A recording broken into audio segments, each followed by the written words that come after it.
Welcome to MPUNGWE-PUNGWE YouTube channel. Subscribe for you to enjoy more of our videos anytime we upload. SCB at one point stopped, at one point cleared the sale of a hotel in Blantyre, Amaris Hotel, and the Office of Attorney General is involved, and so many other offices.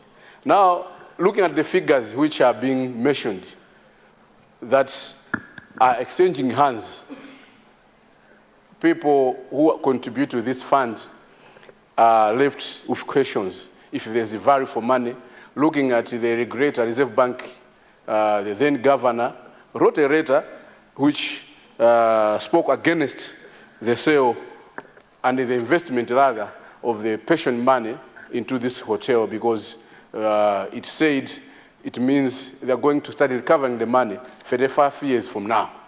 And also, this same trust fund, they are also constructing another hotel in the same location of Blantyre. Now, people of the Jagasina were asking, is it coincidental that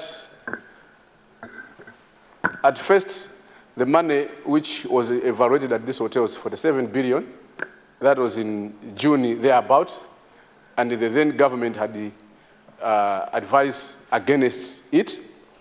Now, 5 months down the line, the value has jumped from 47 billion, reportedly, to 128 billion. I don't know, I'm not good in maths. Without any proper evaluation, there's no devaluation. What necessitated the increase? At the same time, my good Minister of Finance, he's my uncle, Adad Jose, the way he's called in Chirazuru North, Adad Jose, was in the media, and we were all applauding him that the government for the first time are now limiting the pension funds to this trust. And the first chunk has been paid by this government to this trust fund. Within months, we are hearing that 90 billion has already exchanged hands, selling this, buying the Amaris Hotel. And this is the same fund they bought Lifestyle Hotel here in Longwe. Now, people of the Jagasina this afternoon want to know, one, if the Minister of Finance or this government, whether it's the Minister of Justice, they are aware of this sale, what role are they playing to protect this public money, whether it's coming from account number 1 or not, but the money which public pension trusts are using, it's a public money because it's of public interest, and these are public civil servants who contribute. So what role are they playing to protect and safeguard that? Because there are so many reports coming in on mismanagement of funds under this fund. They are buying lands at exorbitant prices. They are buying properties without looking at the value for money. So we don't know maybe whether, I don't want to insinuate that there's someone behind it who is getting a share out of it. So this afternoon, people of the Jagasina want to get pronouncement from government. If you may wish, Federal Speaker, I have all these documents from Attorney General, from Acting Director of SCB, the first letter which the Reserve Bank Governor wrote, I have it here, and the letter which the current Governor wrote, I have it also. And even in the minutes of a board of pension trust fund which they had, and the resolution were against the sale or the buying of Amaris Hotel. I can submit them through your office, Mr. Speaker, sir, and I submit for your attention, sir. Thank you. Honourable Minister of Finance.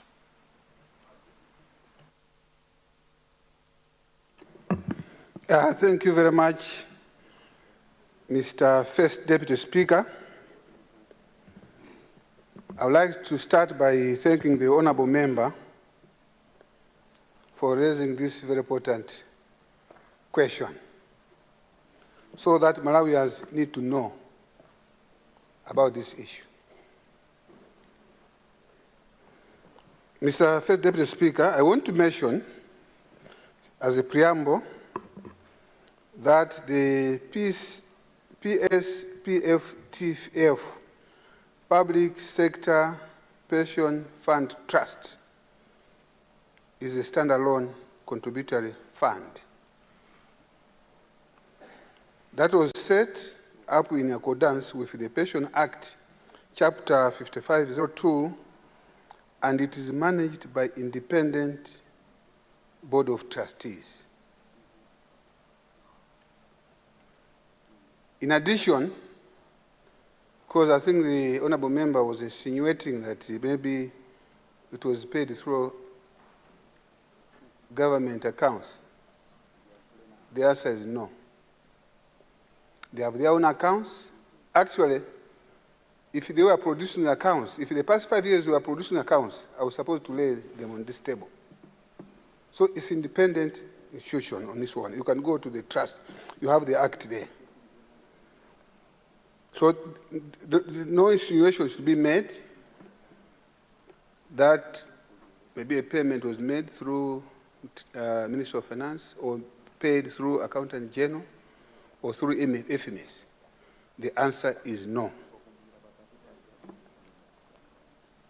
It was established in 1st July 2017, and the fund draws its mandate from the Pension Act, which requires that all employees be put on a pension. The fund is regulated by the Registrar of Financial Institutions. This is the Reserve Bank of Malawi.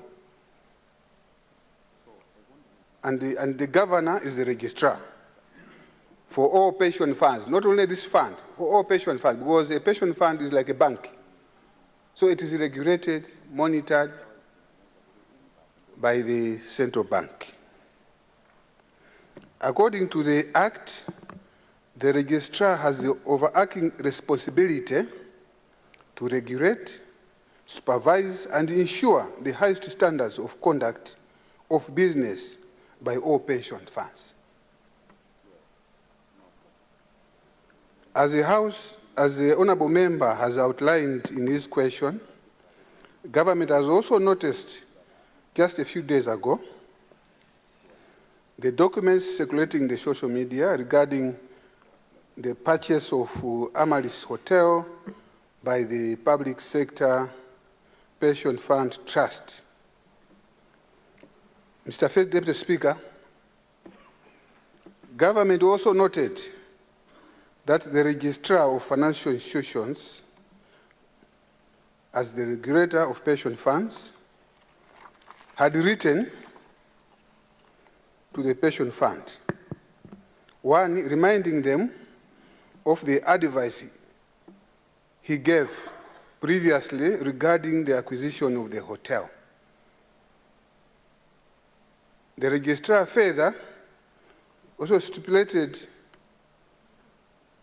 the associated risks with the purchase and the need to ensure that the fund does not breach the prudential requirements as prescribed by the registrar. He also further demanded this. He also further demanded that the sale of the hotel be rescinded. I'm sure you have, honorable member, you have that communication. Now, I think you have, the honorable member is asking, what is the stand of government? Mr. First Deputy Speaker, I will want to say the following. Government stands and supports the position taken by the registrar of financial institutions that prudential guidelines should not be violated to ensure that civil servants' pension money is secure and protected. Pension funds should always be safeguarded and ensure that they get better return on their investment. Having said this, Mr. First Deputy Speaker, as you are aware, that Parliament has an overall an overarching responsibility, an oversight role on matters of this nature.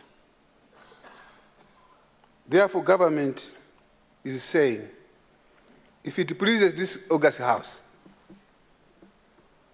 you can either constitute an ad hoc committee or any other relevant parliamentary committee that you may decide to investigate the matter and report back to this August House. There is no need to speculate, my fellow honorable members. You have that responsibility. Go and find out the truth. You can talk to any stakeholder there. You get the truth. There's no point for speculation.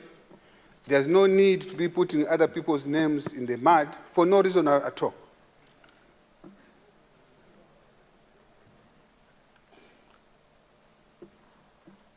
As you are aware also, and even for the general public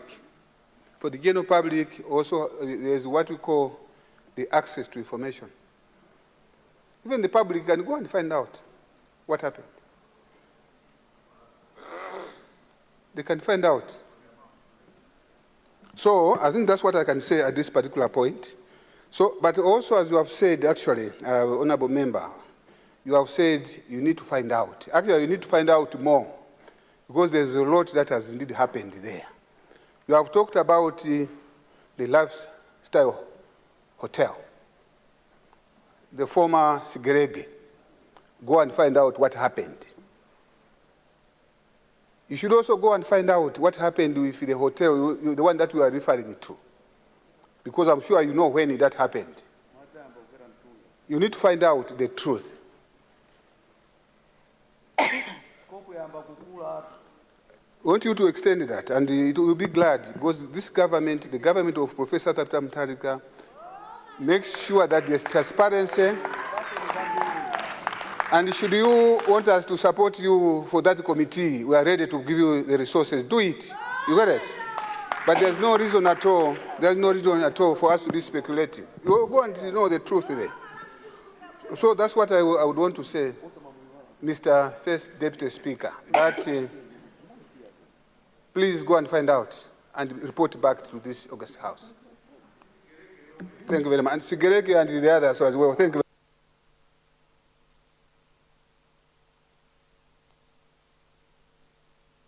Thank you, Honorable Minister of Finance. I will recognize the Honorable Member from Kota Kota, or the owner of the question, the Honorable Member from Kota Kota Central. I could not recognize you. Did you go for a haircut? You're looking so good. I wanted to appreciate. And the Honorable Member for Pirilanjuzi. In that order. Honourable members, this is Standing Order 14. So the procedures on how we should go into the matter are written under Standing Order 14. So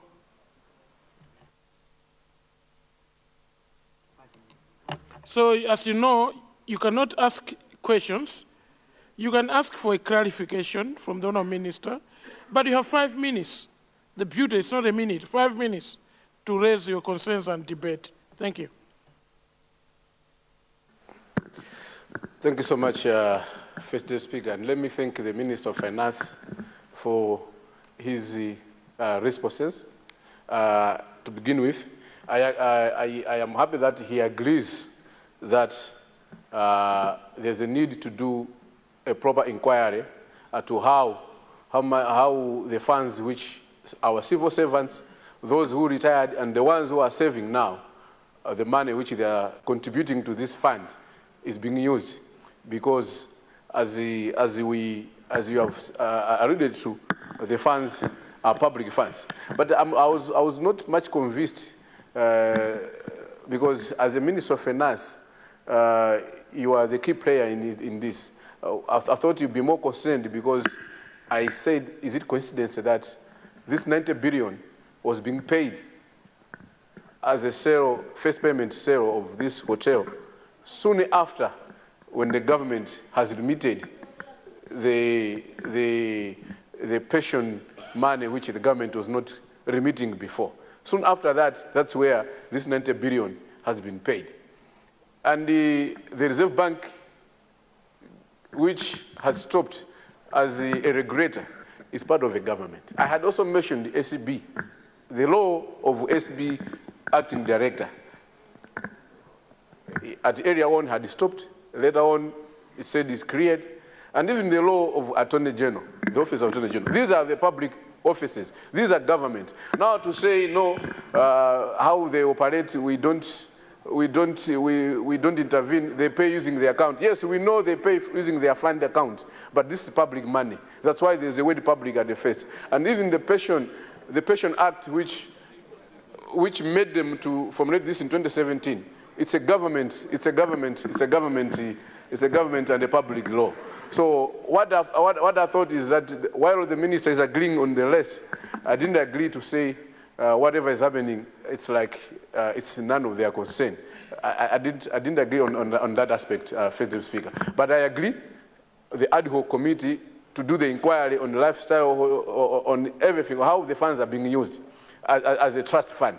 A lifestyle hotel, this Amaris hotel, the land which they are acquiring, the properties which they are doing, there's so much. I could hear from background the pastor from CFC, the one of the ministers of law government was saying the scope is growing. Yes, the scope is growing and we need to go and do more of investigation on that one. So I submit, First Deputy Speaker, sir.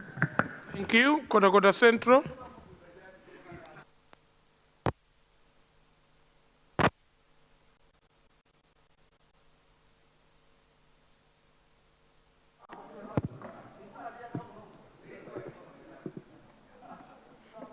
Thank you so much, Honorable First Deputy Speaker, for recognizing the people from the beautiful lake of Malawi, Kota Central, to make a contribution on this important issue of national concern. And thank you so much, Honorable Minister of Finance, for your very candid and intelligent response to the question. I'm following up with a few questions, not because I disagree with you, but because I would like us to put things into their proper perspective. At the beginning of your response, which I take to be a launchpad, you did indicate that the pensions fund is a private investment, a private fund. But we also see in the transactions or in the communications that we're going through that there is a bank was involved, and the Attorney General's office was also contacted for an opinion, which really leaves it somewhere in the middle there as to whether it is indeed completely private or it is a public fund, particularly when you mention the office of the Attorney General being involved. I'd like to ask, from your experience for the little time you have interacted with this issue, or you have handled this issue, do you think there is need, or don't you think there is need that we should put the trust fund in its proper category, whether as a private fund, in which case it should have its own board and its own private lawyers to consult for such decisions, or as a public fund, then we clearly define it. Because we cannot be blowing hot and cold at the same time. We say it's private in one stretch, and in the other stretch, we allow it to seek guidance or legal opinion from the Attorney General's office. I think that's conflicting, and it's confusing on the face of it. So, firstly, I'd like to seek that guidance from your office. Don't you think we should have proper clarity? Either we categorize it as a private fund completely and allow it to have its own private board running it as a private fund, as Odi Mutual and other funds do with their private lawyers. Or if we take it as a public fund, then let it come completely under public control. Secondly, Honorable Deputy Speaker, sir, through you, I would also like to find out from the Minister of Finance, him being a finance person, who is oriented in profit making and not losses. The hotel in question, Amaris Hotel, was being sold or is being sold because it's making losses, loss after loss. From the little research I made, I'm informed that hotel check-in rate in Malawi is at 56%. And if you focus on Amaris in particular, most of their business was coming from government. Most of their clients were government employees or public officers. And without government, it means they won't be making even the little that they were making, going from that premise. Now, how feasible, how logical, how sensible is it that it should be the same government, which was perhaps the only source of business for Amaris, to buy the hotel that can't make business elsewhere? Is government going to relocate this hotel, move it to a different location for it to start making business? For me, this is a chikampurigile kind of business. And government has accepted it to purigile ife because public money does not belong to anyone, in my view. Honorable Minister of Finance, my submission on this, and which is also a plea with the government, is that this is a non-starter kind of a deal. From a business point of view, we shouldn't have even entered into negotiations for this bill, for this transaction. Whoever started it, I think made a wrong decision. So I would like to ask you if you would consider withdrawing from the transaction completely, because as it is now, it seems the question is hinging on the price and not the merit of the transaction, such that if the price was reduced, everyone would find sense in buying it. But I don't see the sense in buying it because it's making losses. Is government going to create new clients? I don't think so. Finally, through you, Mr. Speaker, sir, I agree completely with the Minister of Finance that an inquiry needs to be made into the purchase of what used to be formerly known as Sigerege Hotel. Some of us have heard, of course, I have no evidence, and this House would insist on evidence. But if you would allow me, we have heard that even those hotels were overpriced because some important public figures then, or politicians then, wanted to be paid out for political deals. And the only way they could pay out is overpricing of the Sigerege Hotel and the Nifi House, which is right here in City Center. If you could also inquire into that, because when we are dealing with mess, we must not deal with the mess that has erupted today only. We must clear even the mess that took place before us, because government is a continuing business, what they call an ongoing concern. So if your ministry would also help dig into that, because it seems it did not start here. Whoever started this transaction of Amaris inherited the thinking from what happened in Sigerege and other such transactions. And if we don't get back to that, we'll not deal with this problem once and for all. We need to do that. Thank you so much. Thank you. Honour Minister, before Pilanjuzi, I see the Honour Minister rising before you. I think, Mr. First Deputy Speaker, I wanted to clarify my point because I think there's a misunderstanding that I need to clear. What I said, the trust, public sector pension fund trust, I said it's standalone. I'm sure you can check in the record. I said standalone, and it's different for being private. I want to give you an example. This hotel, what do you call this hotel? Umoz. It's not an MDA. It's not a ministry department or whatever. But it's standalone, but of course we have shares. The same applies to Air Malawi, for example. I just want to give you, to explain what I meant a standalone and different from being private. The two are different. Air Malawi, we own it, but it stands on their own, with their own board. The same with Sunbed. We own shares. It's a standalone, but of course we have shares. I didn't say, I still repeat, I didn't say it's private. I want you to understand that. I wanted you to make a difference between Ministry of Health, which is 100% accurate, it reports to us, different from the pension fund. I hope that clears it. The word standalone and being private. I wanted to give you that distinction. And I've given a specific example of that. Secondly, Mr. Field Deputy Speaker, I need to be guided. I've given the opportunity to the members in this august House, go and find out the truth. You can do anything you want. Again, I still repeat, why should you speculate? You can even start the investigation tomorrow. And you know the truth. And you are saying that the government is not doing anything. At the same time, you are saying RBM is the government, and government has acted. You are saying government has not acted. What are you saying? Because the Reserve Bank of Malawi is government. That's why it has taken the action it has taken. So we are not silent. We are equally concerned, like any of you, and we want to know the truth. Thank you very much. Thank you. Honorable Speaker. We'll finish. Is that a point of order, Kota Central? Not necessarily, but there was a question put to me, kind of, in a response. So I wanted to clarify, because my question, I think, still hasn't been answered to an extent. So I want to, because this is an opportunity to engage with the minister over a very particularly important issue. Just a minute, if you could allow me.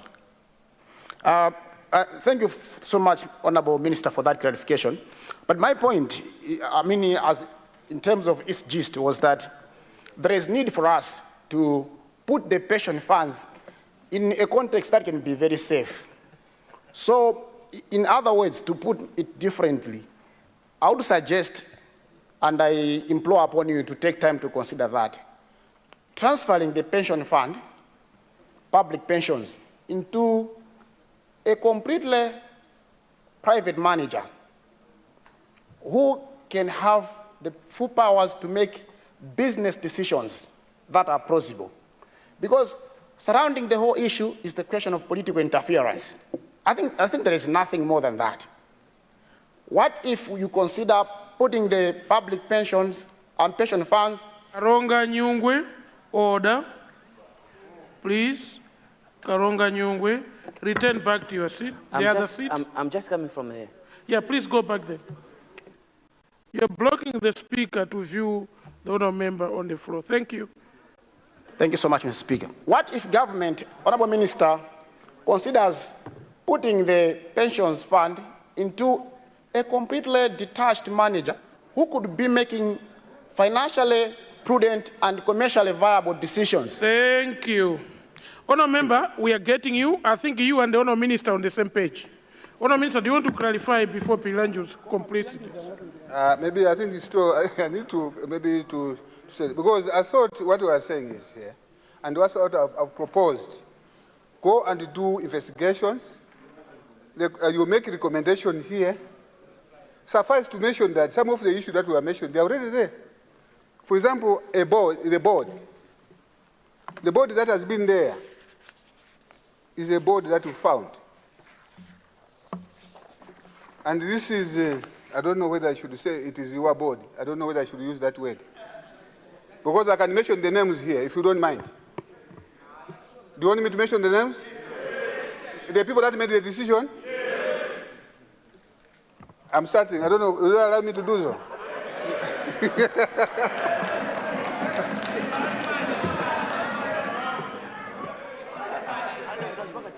No, Honourable Minister, you've already referred us as Parliament, and those names will be submitted in the process of the inquiry, and the committee will make those decisions. Thank you very much, Honourable Minister. I will guide you that way. Let's finish by Pilanju. Make your submissions, and then we curtail this. Thank you very much, Honourable Deputy Speaker, for granting me the floor this afternoon. Deputy Speaker, I'm very angry. Actually, I'm shocked by this kind of corruption that we see, because one does not have to be a forensic auditor to know that this is corruption in broad daylight.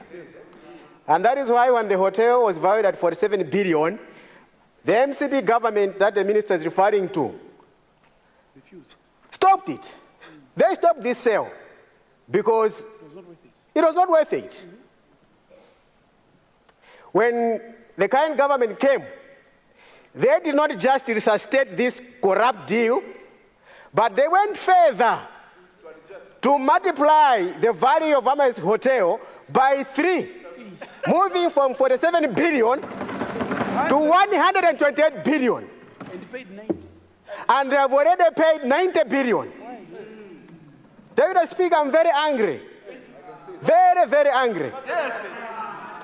I'm also angry and shocked with the attitude that the Honorable Minister of Finance and others have shown in this matter.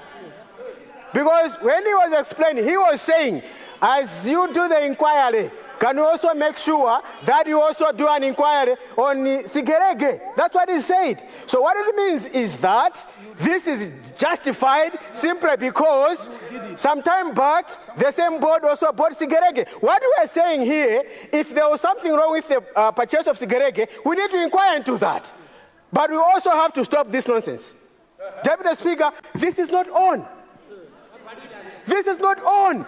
From 47 billion to 128 billion, and despite the fact that the Reserve Bank governor, as registrar of pensions, has said this has to be rescinded, the people have already exchanged 90 billion kwacha. And these are funds, pension funds, by the civil servants. We pay the civil servants with our taxes. We have a These funds are deducted from their salaries. We represent the civil servants. Please resume your seat. We have a point of order from Palombe. This is not on. Please resume your seat. I'll give you 2 minutes. Palombe South, on a point of order, yes. Thank you, First Deputy Speaker, for recognizing the people of Palombe South. Is it in order, or is it a parliamentary word to use nonsense in this house? Maybe as newcomers, you need to teach us on that. Is nonsense a parliamentary word? I would love to understand and to learn. Thank you, your first speaker. Thank you very much. I would like to side with you, stand with you. I know the honourable member has admitted to be angry, but even when you are too angry, the words nonsense follow up with a second word, which I cannot even mention here. Because when someone has done some nonsense, they must have originated from somewhere. And after nonsense, there's a hell something on top of there. So let's not go there. Honourable member, I rule you out of order for using the word nonsense. And please withdraw the word nonsense because it's not parliamentary. Deputy Speaker, I withdraw the word nonsense and replace it by the deal does not make sense.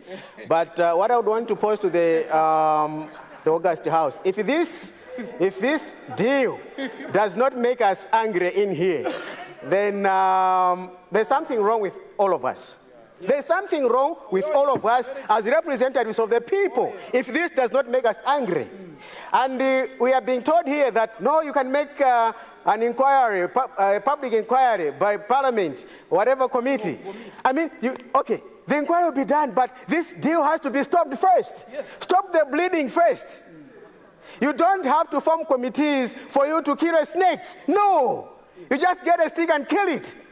So this has to be stopped by government, and government is fully responsible. They are responsible for this fund. It's a public fund. So let's not cheat each other here and say, no, can you do ad hoc committees? You can start tomorrow, and then the people go to Sarima, do the... It doesn't add up anything.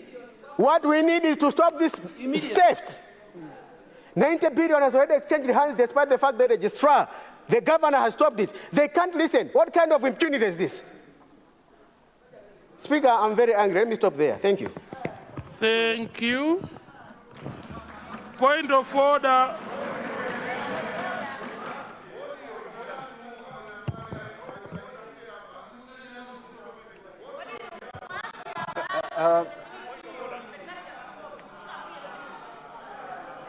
Honour members, I will allow the Honour Minister to clarify for the final time, and then we'll make a ruling. Thank you.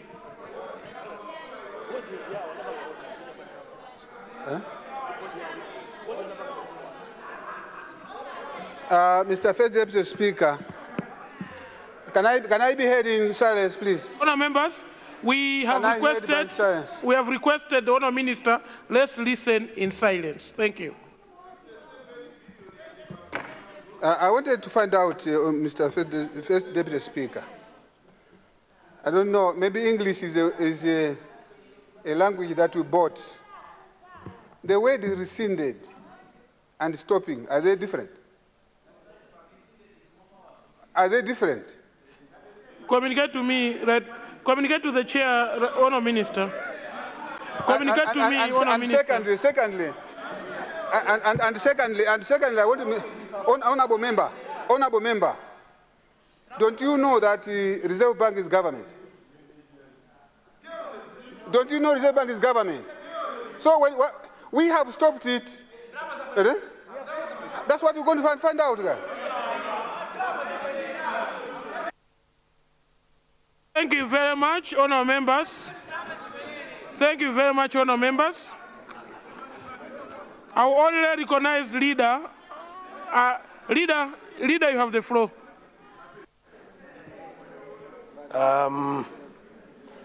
First, Deputy Speaker, when you talk about transparency, it's exactly what the Minister of Finance has done. To come to this August House and provide information in detail as to what transpired or what has happened in regards to the transaction in question. And government is trying to be very transparent by asking the same House to conduct an investigation to establish what really went wrong. It is in order. There's nothing wrong. We want you to go and inquire. If someone is found wanting, if someone has done something wrong, you are going to find out, and then we'll deal with them. That's what we're saying. Yes, if something has gone wrong, someone is found wanting, you are going to deal with that particular individual. That is why Parliament has got so much power to investigate any matter in this country. So the Minister of Finance says, go and do the needful. Go and do your oversight over this matter. Honorable colleagues, you will never have such opportunities. Whether it is yesterday, today, or tomorrow, a wrongdoer will be a wrongdoer, and they will be caught. So I wanted to appeal to members to remain calm. Let's take our time. Let's be guided as to how we're going to proceed with this matter. As government, we are just as angry that people can go and do such type of thing in this country. Not this time. We will not allow this. So if there's someone, yes, that is why I am saying it is an institution that we need to investigate, all of us. End of story. Thank you, leader. Let me guide the House as follows. Honour members, let me guide. Oh, leader, you still on the floor? Yes, I still have the floor. In wanting to ensure that the monies that have been used or paid this far, the governor of the Reserve Bank has issued orders to get that money back. It is in clear language. So we are together. Subscribe to MPUNGWE-PUNGWE Malawi YouTube channel for you to enjoy more of our videos every time we upload. We love you all.